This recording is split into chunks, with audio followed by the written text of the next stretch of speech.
Assalamualaikum warahmatullahi wabarakatuh.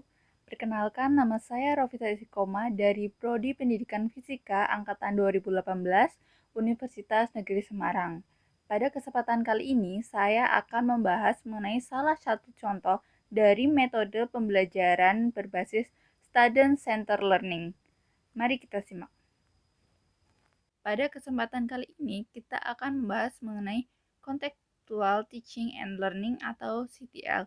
CTL ini adalah suatu strategi pembelajaran yang menekankan kepada proses keterlibatan siswa secara penuh untuk menemukan materi yang dipelajarinya dan menghubungkannya dengan situasi kehidupan nyata, sehingga siswa didorong untuk dapat menerapkan dalam kehidupan mereka. Pembelajaran kontekstual ini adalah pembelajaran yang terjadi dalam hubungan yang erat dengan pengalaman sesungguhnya.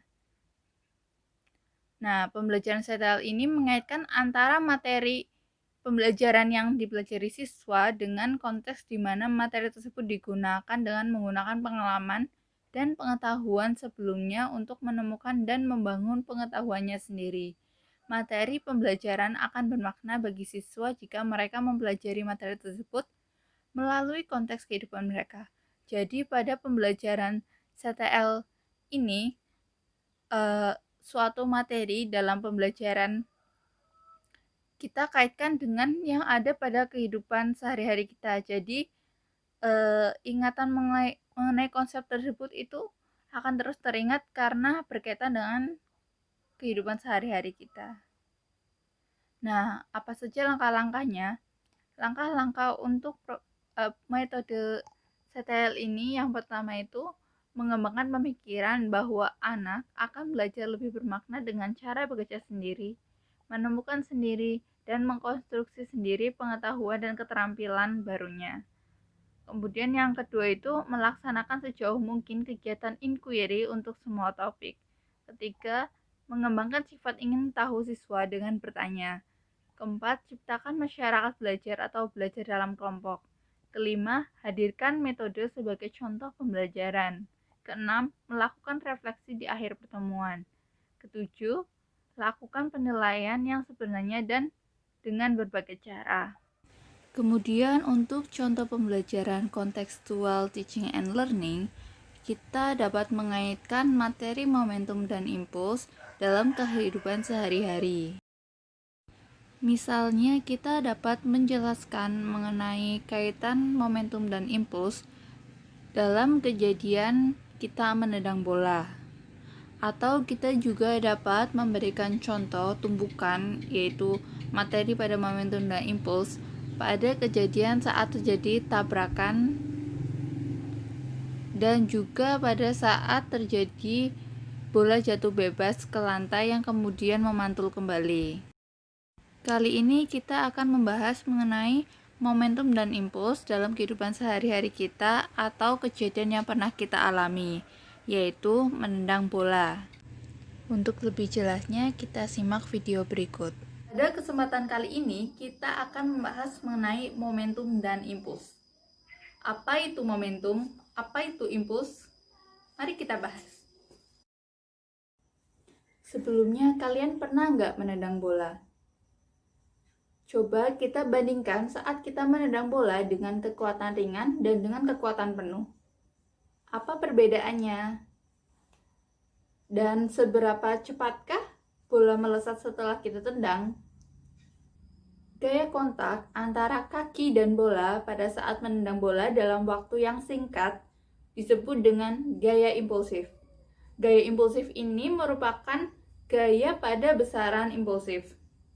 Pada saat kita menendang bola juga terjadi momentum. Momentum ini diakibatkan oleh adanya gaya impulsif ini. Selanjutnya kita bahas mengenai apa itu momentum.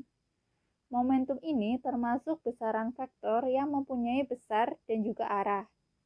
Momentum ini kita dapat definisikan sebagai hasil kali massa benda dengan kecepatannya. Dari pengertian tersebut, kita dapat menuliskan rumusnya dengan P sama dengan M kali V, di mana P merupakan momentum dengan satuan kilogram meter per second, M merupakan massa benda dengan satuan kilogram, dan V merupakan kecepatan benda dengan satuan meter per second. Perubahan momentum sebuah benda tiap satuan waktu sebanding dengan gaya total yang bekerja pada benda dan berarah sama dengan gaya tersebut, sehingga kita dapat menuliskannya sebagai sigma F sama dengan dp dt.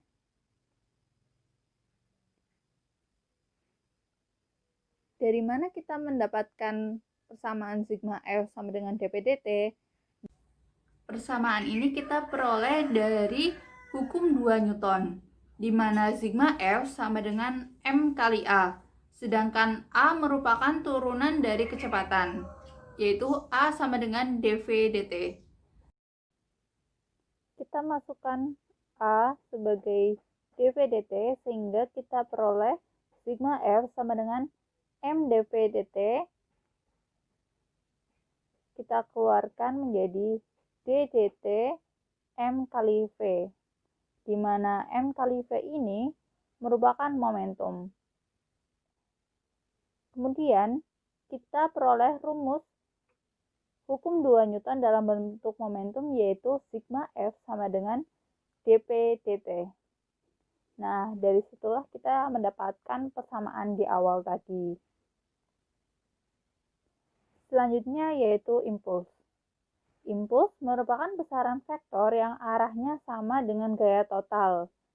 Impuls ini merupakan peristiwa gaya yang bekerja pada benda dalam waktu sesaat. Nah, impuls ini didefinisikan sebagai hasil kali gaya dengan waktu yang dibutuhkan gaya tersebut untuk bekerja. Kita memiliki rumus impuls yaitu I sama dengan F kali delta T, di mana I merupakan impuls dengan satuan Newton second, F merupakan gaya dengan satuan Newton atau kilogram meter per second kuadrat, dan delta T merupakan perubahan waktu atau waktu yang dibutuhkan dalam satuan second. Impuls ini dapat kita hitung dengan cara menghitung luas kurva dari grafik F terhadap T atau gaya terhadap waktu. Contoh aplikasinya yaitu pada saat bola ditendang atau bola tenis dipukul. Hal ini karena pada saat tendangan dan pukulan, gaya yang bekerja dalam waktu sangat singkat. Jadi penerapan metode contextual teaching and learning pada pembelajaran materi momentum dan impuls tadi, kita menyajikan suatu kejadian di sekitar kita atau kejadian yang pernah kita alami, dan kita bahas konsep apa yang terdapat di dalamnya. Kita menghubungkan kejadian tersebut dengan materi yang akan kita bahas. Jadi siswa akan lebih mudah memahami materi tersebut karena itu berkaitan dengan kehidupan sehari-hari. Selain itu, ingatan tersebut akan lebih mengena atau lebih teringat lebih lama karena itu juga berkaitan dengan pengalaman pribadi. Sekian yang dapat saya sampaikan, kurang lebihnya mohon maaf. Terima kasih. Wassalamualaikum warahmatullahi wabarakatuh.